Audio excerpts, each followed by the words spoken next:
to the Chris Beytes podcast. That's me. I'm Chris Beytes, editor-in-chief at Growertalks magazine.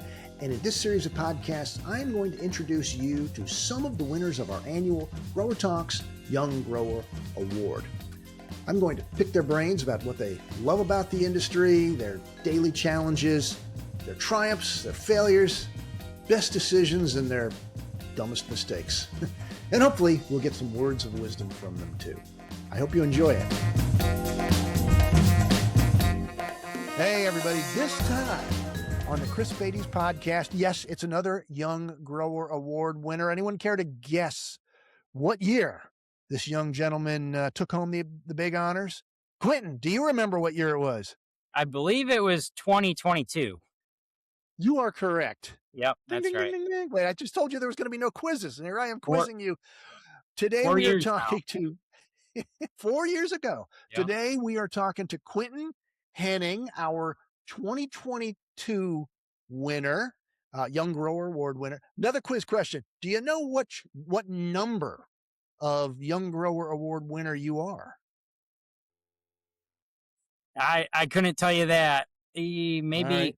If I had to guess, I'd guess in the mid-20s. Is that how I Not guess? quite that much. You're number 18.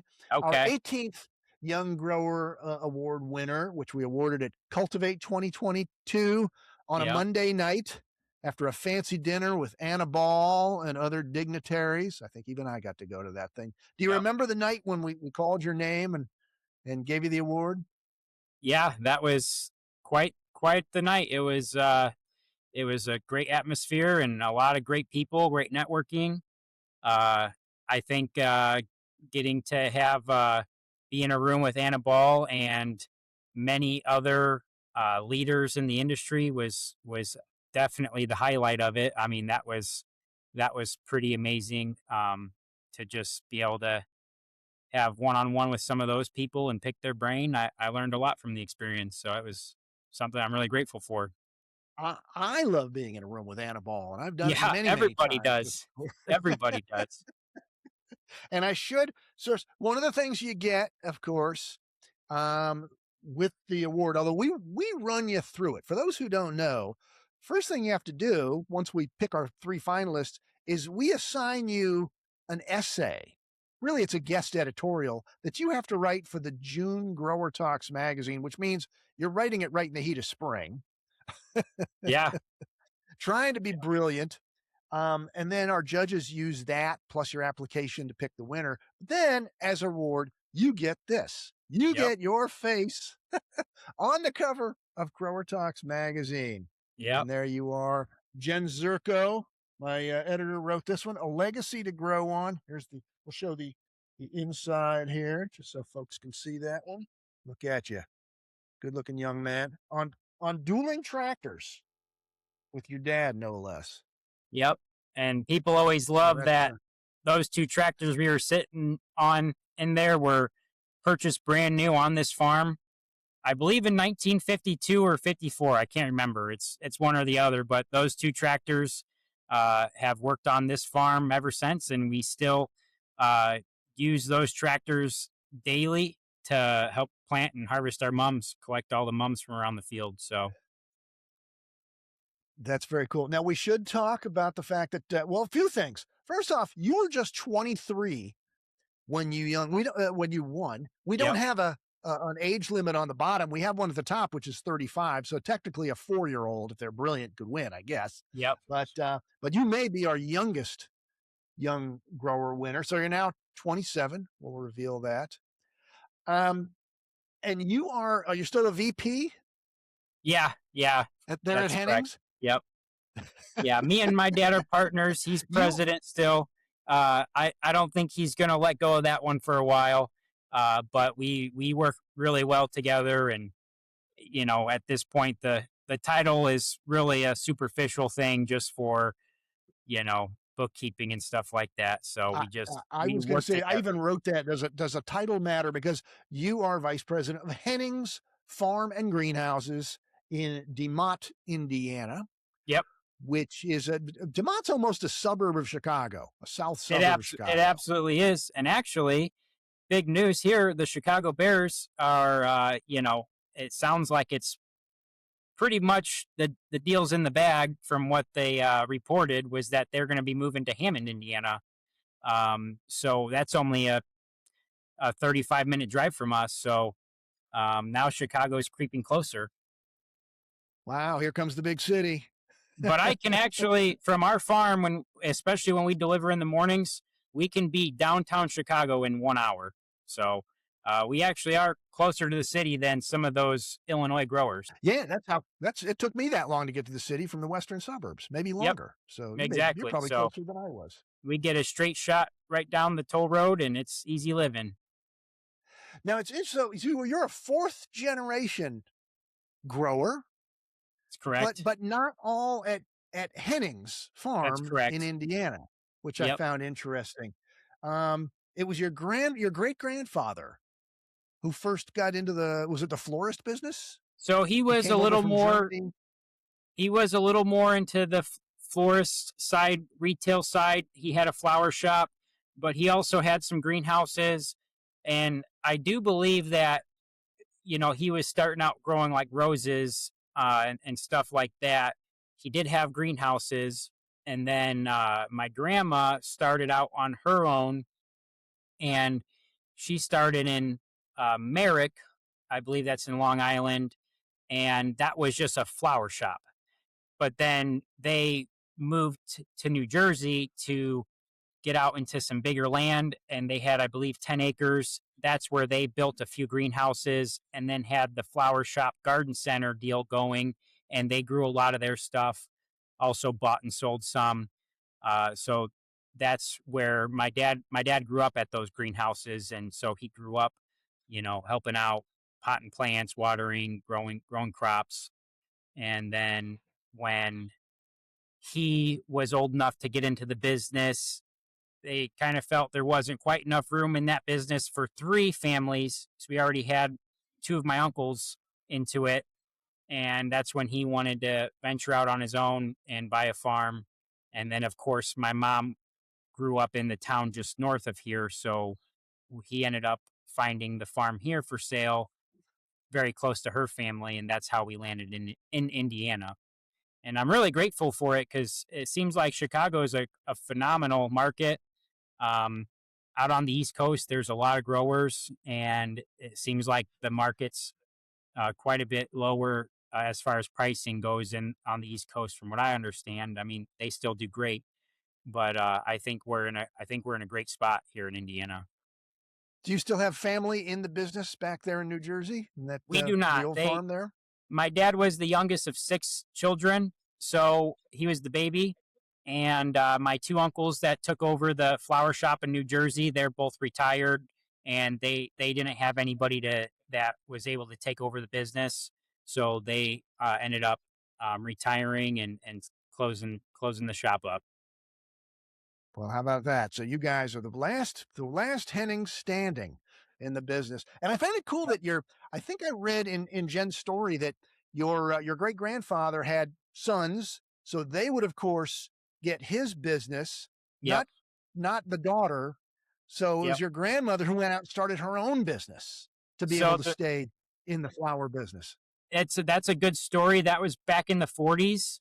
My grandma helped with the business a lot with her parents, and what I've been told is that my grandfather gave the business to the son, and uh, in those days, there wasn't a lot of women business owners, and that's the reason why he was handed down the business. My grandma felt she was actually more involved and more fit to run the business. And she said, "The heck with this. I'm going to go start out on my own and pave my own way." So she was pretty, accomplished for, women at the time. And she was really big at advocating for that. And, I think that went a long way. I think that helped out a lot towards, um, helping women business owners, and helping show women they can do anything that we can, and really helped with that movement. So I think that's a cool story I love to share. Yeah, no, you come not only from a family of horticulturists, growers, but entrepreneurs Yep. as well. You think that has rubbed off on you while you have this entrepreneurial business ownership mindset? It definitely rubbed off on my dad, and then that rubbed off on me. Uh, I have a lot of memories of my grandma, and I remember uh, going to her when we had conflicts here and issues and asking her for advice. But by my memories of her, she was, older and she wasn't running the business anymore. She was, well beyond retirement. And, uh, but it rubbed off on my dad for sure. And I grew up right behind him, helping him work every day. And that's definitely where I got it from. Was she around long enough to see you go into the business full Oh time? yeah. Yeah. I believe she passed away in 2021, I believe, if I remember correctly. Oh, just a year before you were named to give offered the big prize. What a Yep. shame. And Well, that's great. so I graduated in high school in 2017. So she seen me, she knew I was, fully committed to this business and helping out alongside dad and gonna, definitely go forward with the fourth generation. And she knew that I was, my plans are to pass it down to a fifth generation if anybody is willing to do that.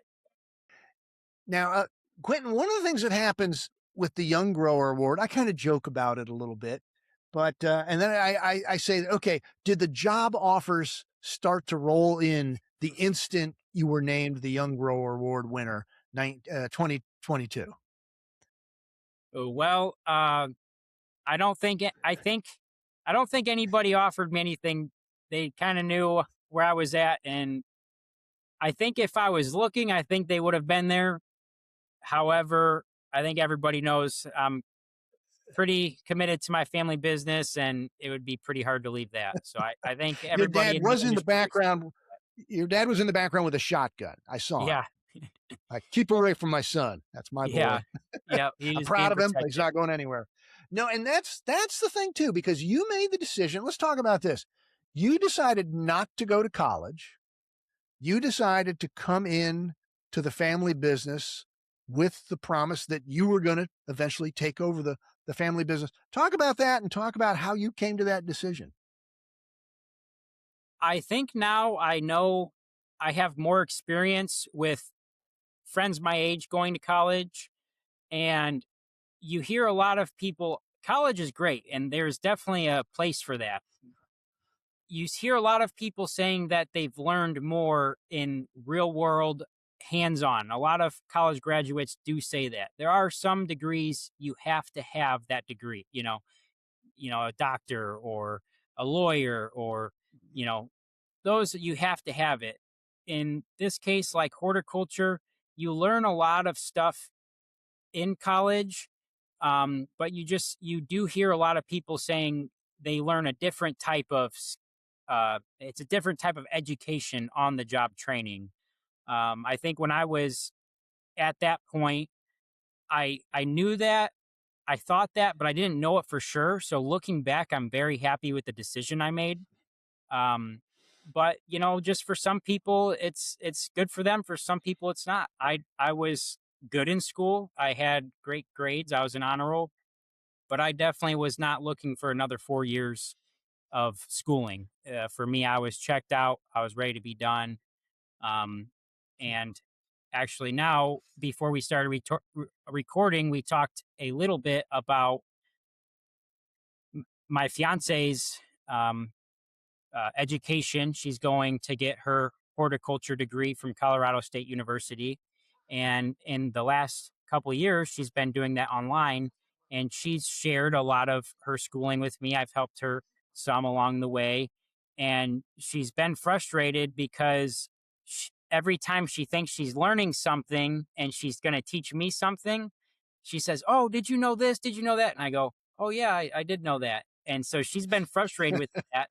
With that experience, it's easier for me to say that the hands-on training has been more beneficial. There's been a handful of things that she's learned that is new to me, but for the most parts, they're not very impactful things. I do think the degree is going to help you to get a job without a doubt.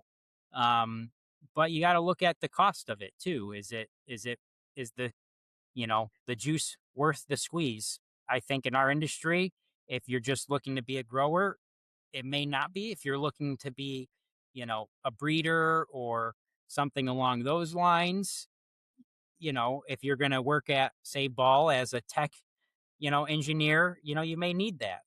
Um, but I'm happy with my decision, getting that hands-on experience and getting an earlier start to my career. And you've been in the greenhouse working, well, getting paid since you were 12. So you were probably working for Yeah, I was slave I was labor probably long working for before that, free like every before greenhouse that. kid. Yeah, I was working for free before that. So you knew this was your life early on. Never any second thoughts about it. When I was in high school and it was time to make the decisions, I was very nervous about it. I second guessed it a lot. I watched my dad and I watched the things he did, and I thought, there's no way I can ever do this. This is way too hard. How does he make these decisions? How does he know these things? And I really thought I wasn't going to be able to do it, and it scared me. And every year I learned more, and now these decisions get easier. And now I feel like, I can do things uh, without much difficulty. I'm familiar with how to run the business now. I'm familiar with the schedule, the program, and it's easy now. But when I was having to make that decision, it was very hard to trust my instinct and go with that. Yeah. And Henning's is not your basic greenhouse business. Tell us a little bit about what makes up Henning's farm and greenhouse. Primarily, we're a wholesale grower. In the recent years, since um, COVID, or maybe a few years before that, we've really been getting a lot into retail. Um, you see a lot of wholesale growers. They'll have big wholesale growers. They'll have signs out front, wholesale only, to deter people from pulling in the driveway to see if they can buy plants from them, because they're just too busy. They can't have the public coming into their greenhouse when they're, operating a farm. And we would always have friends and family come in, and they'd buy stuff, and they would, make a big pile, and we'd give them a good deal and say, oh yeah, go just give us $100 for that or whatever. And it got to the point where we were just way too busy to keep up with all these people that were coming in. Started becoming friends of friends, and then people that knew of us, and then just the general public started stopping in. And we said, well, we can't turn these people away. They want to give us money. So we eventually hired some retail staff and got a cash register. And every year it's grown.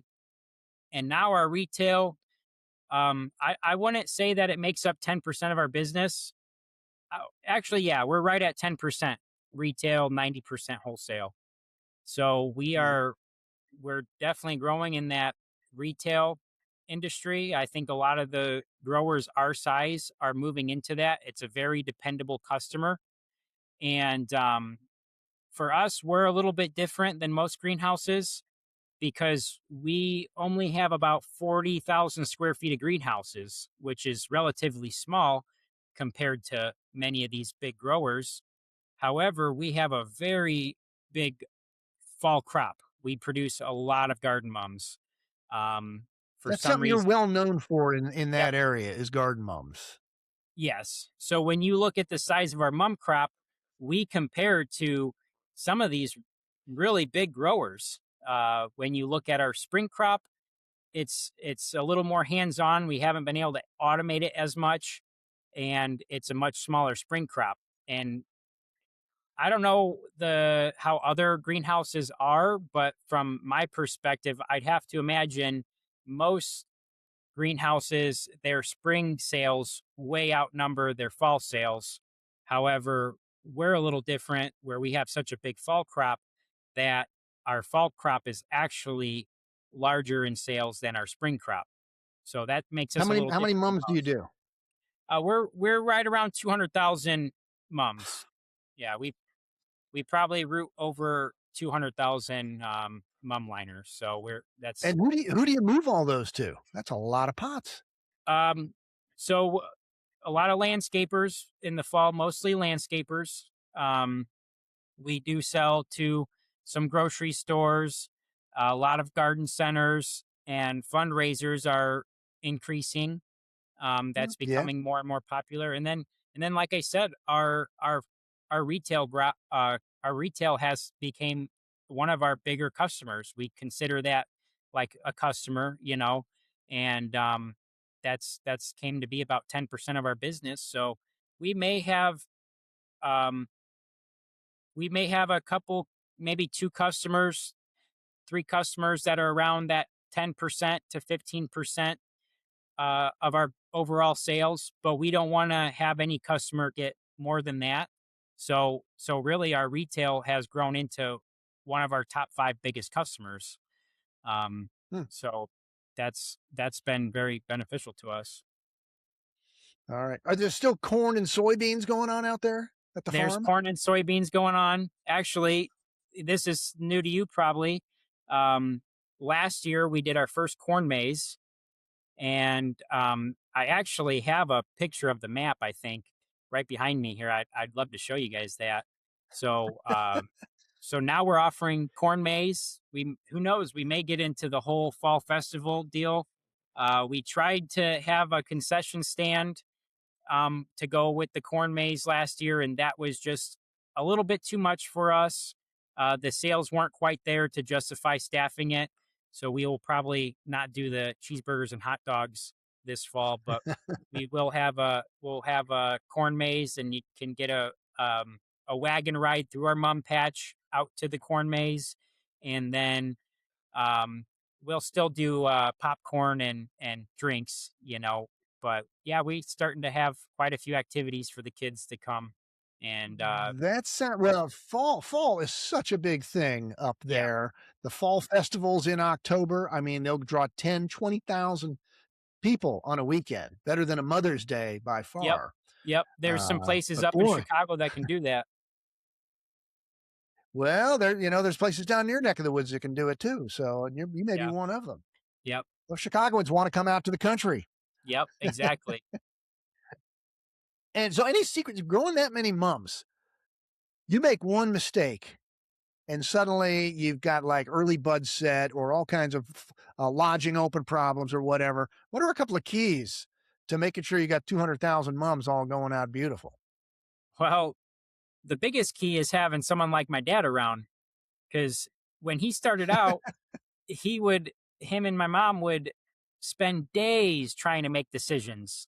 They would see this sign or that sign, and what do I do?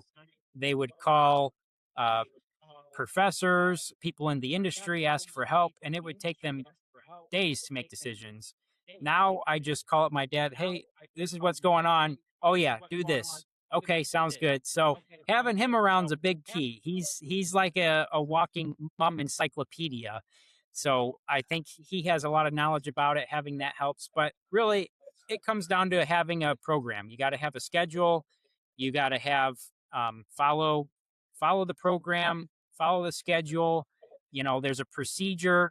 It's just like anything you do in life. If you want consistency, you have to have, a consistent procedure and sticking to the program. We have a solid program. We know what to do to the crop, when, and we may fudge that a little bit based on the weather or the conditions from year to year. But overall, So you it's the have to. same every year. Yep. And most growers, I think they stick Yeah. to. They have a program and they follow it. Yeah. Right. Now you talk a lot about your dad, and I want to talk about your dad because it sounds like you've had zero problems with the secession plan. Yeah. You just stepped in and graduated from high school, boom, step into the business, everything's hunky dory, you get along beautifully, which is tremendously rare, Quinten, if you didn't know that. What's the secret? Tell me a little bit about how you and your dad and mom, I'm sure, developed this secession plan for him to gradually step aside and you to come in and take over. So the thing with my dad, a lot of people will tell you that he's very high energy. There's times when he can be difficult to work with, and I don't say that in a bad way. That's just let me finish my point here. Um, there's times he's hard to work with because he expects a lot out of you, and he expects it to be done right, and he's tenacious. If it's not done right, he's going and telling you, "Hey, it's not done right. You need to come back and fix it. Um, but with that being said, so on the outside looking in, you can see maybe somebody difficult to work with, but he has a huge heart. His number one focus is what can I do for the next generation? And, um, it's always been that way. Everything he does is for the next generation. And as long Mm. as you step up and you do what you're going to say you're going to do, he'll give you a lot of opportunities, and he's always given me plenty of opportunities. Um, he'll give me the next opportunity instead of capitalizing it on for himself.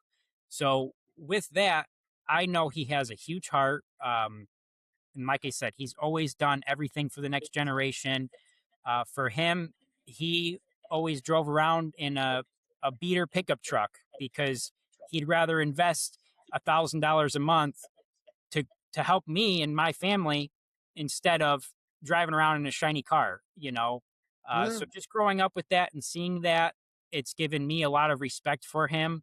So at the end of the day, sometimes we disagree because how many different ways can you count to 10, right? He might want to go with 5 plus 5, and I may want to go with 6 plus 4. But at the end of the day, I listen to him, and I'll, close my mouth, and I'll do it his way to respect pops, and me giving him that respect goes a long way. And with that, he gives me some respect too sometimes, and lets me, okay, I'll step back and do it my way. Being able to do that, father and son, goes a long way. But I think where it comes from, where that all stems from, is both sides willing to give. If you will give more than you will take, that relationship will flourish. And we've always both done that. I'm very happy to give to him, and he's very happy to give to me. And then the rest falls in place. If you're selfish and you're worried about, hey, I want to take over now, you gotta let go, give me the reins. Um, you might come into conflict, and being able to work with each other and talk it out, I think has been good. We've talked about our succession plan. For us, we don't have anything in writing, but me and my dad have a Mm. lot of respect for each other, and we can do things on a handshake. So if he says he's going to do something, I know it's going to get done. And if I say I'm going to do something, he knows the same. And we're on the same page about that. So we've talked about it. And really, right now, we look at it as we're partners. And I'm going to do what I can to make him more successful. And he's going to do what he can to make me more successful. And at the end of the day, that works really well for us. Well, you make it sound so easy. What have you butted heads over most fiercely? um, like I said, he's tenacious, so he's got to get stuff done now, and it's got to be done his way sometimes. And there may be a detail that he focuses on more than I might, and um, it's got to get done now. It's got to get done now. So that's sometimes where we will maybe argue a little bit more. He is very generous to the next generation, so there's never been an issue financially. Um, we don't argue about finances. We're on the same page with that 100%. But we both are good stewards of our money. It's not about how much money you make. It's about how you spend it. We've always been Mm. on the same page about that. But he's very detail oriented. So we'll maybe bicker about the details. One thing that comes up every year is he's always, you got to put your hoses away after you water, because obviously that's a big liability if somebody trips over a hose. And he's really good about walking around the greenhouses and, hey, did you water that crop? That hose isn't put away. And sometimes around Mother's Day you get too busy to be putting stuff away, and you leave a couple hoses out, and then he gets upset about it, and he gives us an earful, and then we get back onto putting our hoses away. So he keeps us in check, and that would be him keeping us in check. It would be the things we argue about. um, I stand up for him, and when he does um, get hot and heavy about something, maybe heated about something, a lot of times I can sit there and say, well, he's really not wrong. maybe it's not as big of a deal as he's making it out to be, but he's not wrong. So usually it's just about people not doing what they say they're going to do. And as long as you do that, you don't have to worry about it. I would imagine it's very common stuff for working with family. Working with family is a beautiful thing. It can be difficult, but if you communicate, it's can be great too. So I'd imagine it's just a lot of the same little stuff everybody deals with. Uh, do you spend time with other like generational nursery people and talk about your parents or your kids or anything like that? Trade I think stories? I think a lot of people have the same experience. I think a lot of times people can joke about the old man, how he was and stuck in his ways, and every generation, hopefully you improve on things. And, the older guy getting ready to retire, he's not going to be as willing to learn new procedures, so I think in the industry, that's a common theme, where maybe you can have a couple jokes about that. And, oh yeah, old man so and so, he used to do it this way, and that's just the way it was, and that's the way everybody did it. So I think that's a common theme and a joke you hear about in the industry a lot of times. Yeah, well, it sounds like you're both blessed to have good business partners to Yep. work with. How do you divide up the work around the business now? Well, one thing we've seen with other businesses with the transition is you'll see where one son takes care of propagating, one son or daughter takes care of um, the trucking, somebody else takes care of, whatever, the finances. And then one of those pieces goes missing, and now the other pieces can't take that over. They don't know how to do that and they struggle. So we all want to be able to be replaceable. Obviously, it would be difficult to replace one of the owners of a business. We may not be able to keep up how we are, but we want to be able to do every aspect of the business without the other one there.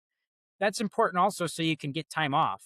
It's hard to do in a greenhouse, but if I got something I want to do for the weekend, we need to be able to step in and cover for each other. My dad and I both have maybe a few things we may do more than the other, a few things I'm better at than he is, and he's better at a few things than I am. And so we stick to those, but we can step in and help each other out. When he's ready to take time off, I can step in his shoes and vice versa. But really, if it needs done, we look at how the day is progressing, and maybe my chores are in better shape than his is, so I jump on it. Or maybe he's a little free than I am, so he jumps on it. We take one task at a time and we triage, look at what's most important, and the next available person jumps on it. So that's Yeah, just yeah, it's like a dance. You go with the flow, and you never know what the next day is going to bring you. yeah. And I should clarify, it's just you and your dad. You don't have any other siblings in the N- business? Um, no other siblings are interested in the business. Um, so However, me and my fiance are planning on taking over the business together. Uh, she's been phenomenal at taking Yeah, over some of the responsibilities, and we agree with a lot of the same things. And I think that we're gonna probably run the business together one day. Um, so yeah, now we're kind of introducing her into the mix as well. that's great. And what's her name? Jaden. Jaden's a big reason why we're growing in retail. If she wasn't here, we would not be looking to expand retail. We'd be probably trying to let it let it cruise. All right. Well, maybe she is one of our next young retailer award winners.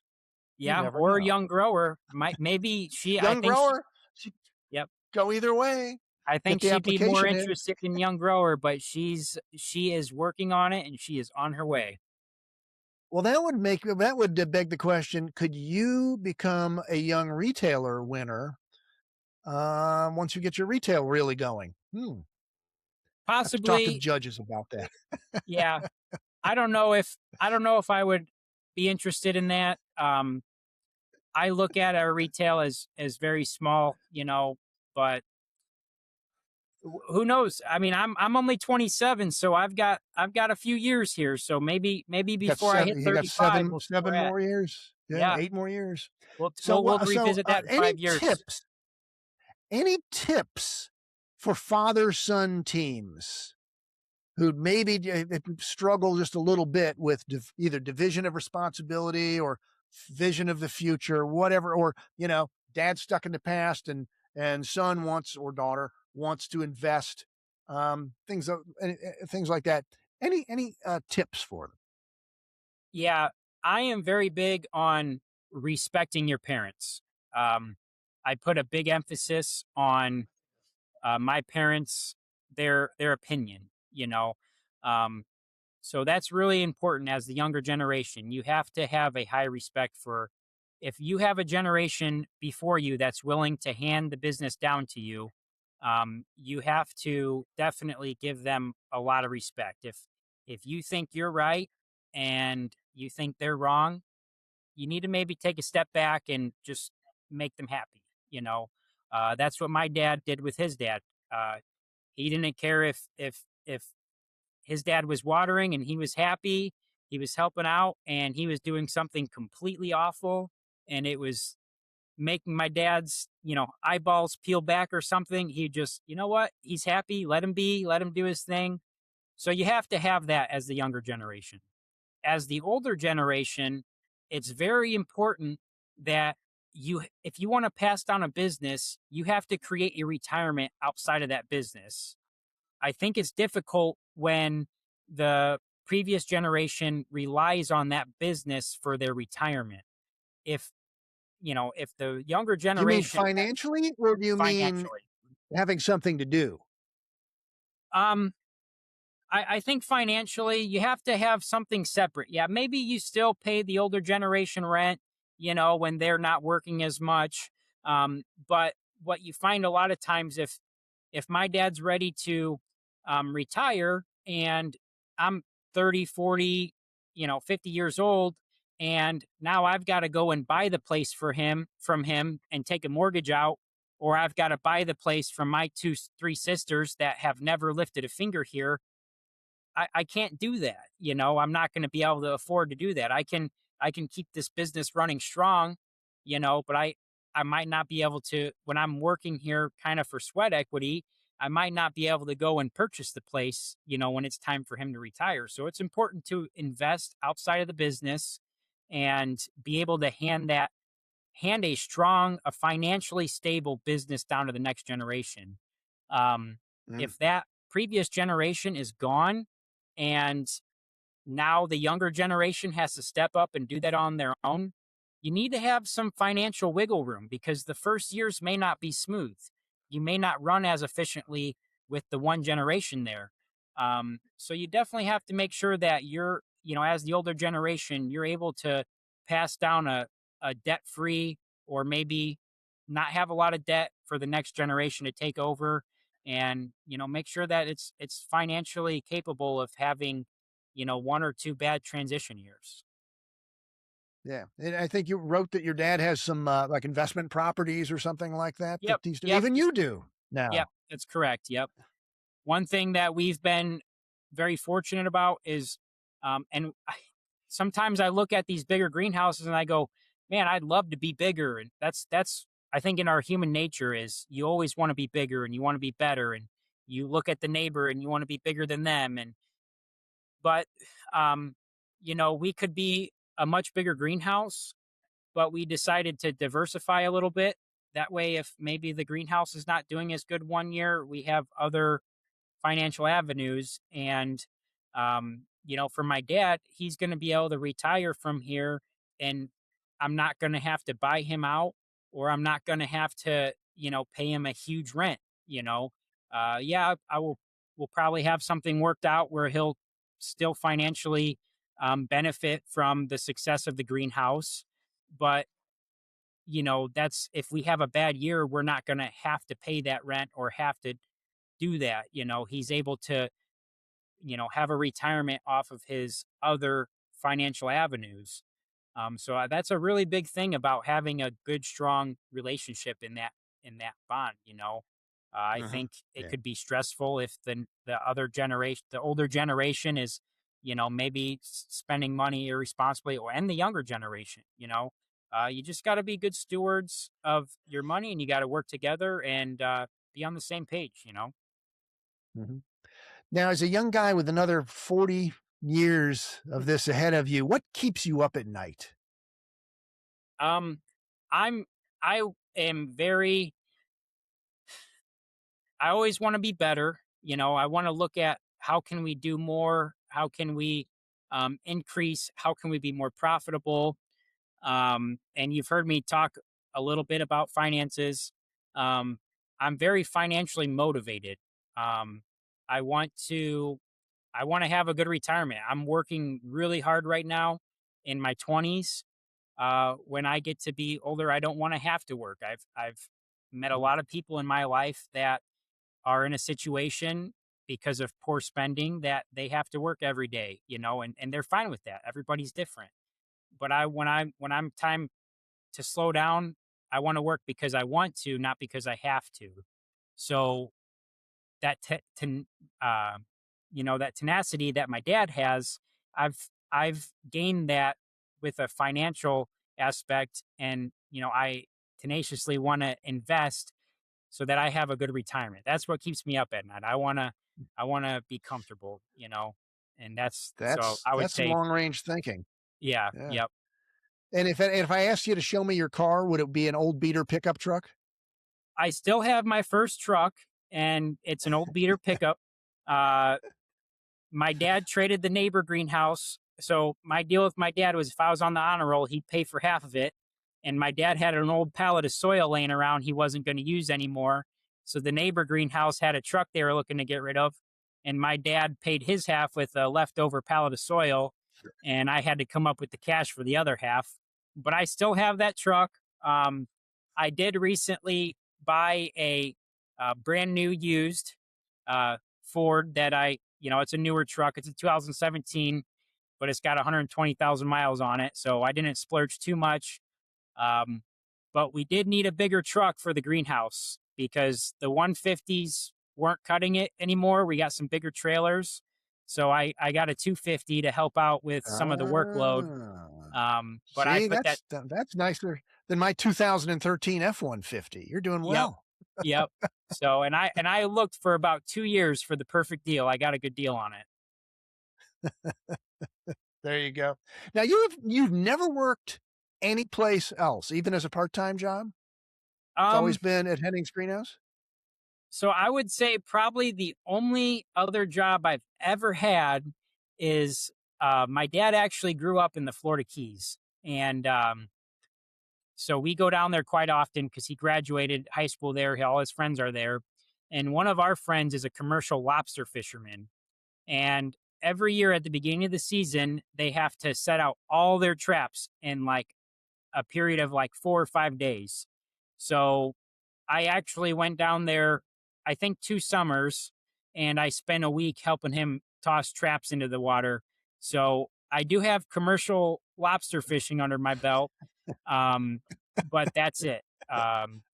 And that's That's that's pretty cool. really, In the Keys, no less. yep, yep. So that That's, was more of a fun thing. I did work on a couple charter boats, and I wasn't actually the first mate. I was more of like the second mate. I did work as the first mate one time, and that was in a pinch.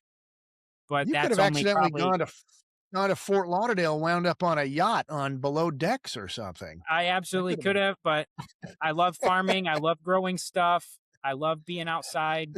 So I Yeah. like Well, fishing. the reason I asked is do you ever worry that, because a lot of people go work at another greenhouse or two or three and then come back to the family business. So for some families, that's a requirement. Yep. We want you to get out and learn from others and see how they do it. Do you ever worry that, gosh, maybe I only know what my dad's taught me, and I kind of wish, boy, I could have spent a few years working for a Van Wingerden or something like Yep. that. Does that ever cross your mind? Absolutely. I definitely wish I could have done that. I With me and my dad, I'm the youngest of four. So by time I was stepping into the business, I was already in high school. He was taking on um, opportunities because he knew I was there to help him. Um, so at the time I graduated, I couldn't. I was already at a point where I could not leave the greenhouse. The greenhouse would needed to have me there in a small role, not like a role that I am now. But if I was, maybe my oldest sister's age, I think that would have been more plausible to go and work somewhere for 2 or 3 years. Um, when I have kids and or maybe nephews or nieces, uh, to pass the farm down to the next generation, I would be an advocate for going and working somewhere else for at least a couple years first. I do wish that I could have done that. I've visited a lot of growers. I've visited a lot of garden centers, a lot of people in the industry, and I have learned a tremendous amount just from walking through other greenhouses. Not even working there, just walking through them. So I do Sure. think that Yeah. that is very beneficial. Yeah. Well, I think you could pick up the phone or drop in, and anybody in this industry would tell Oh you yeah, anything you'd want to know. So there you for the go. most part. Labor. Yeah, a couple more topics real quick. What do you do about labor out there in the middle of nowhere, Indiana?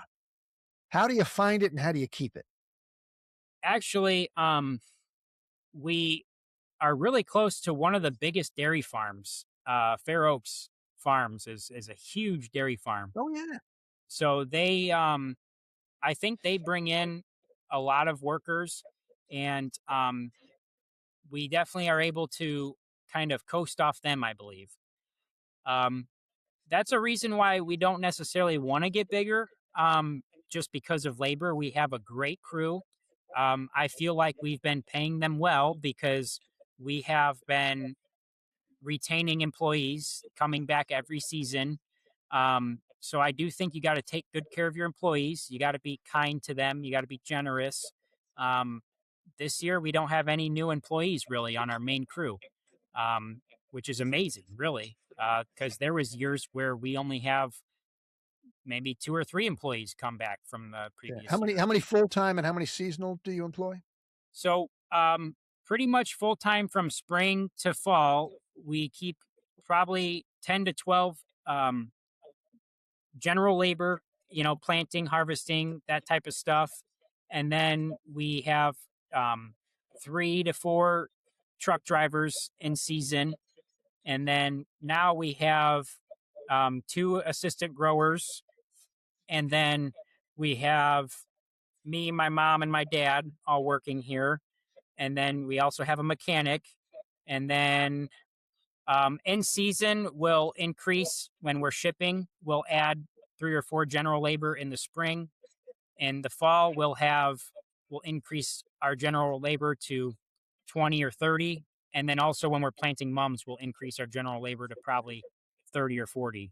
So there's times when we have probably 40 people on payroll in short periods of the time, but pretty typically there's 15 people here throughout the year, almost every day.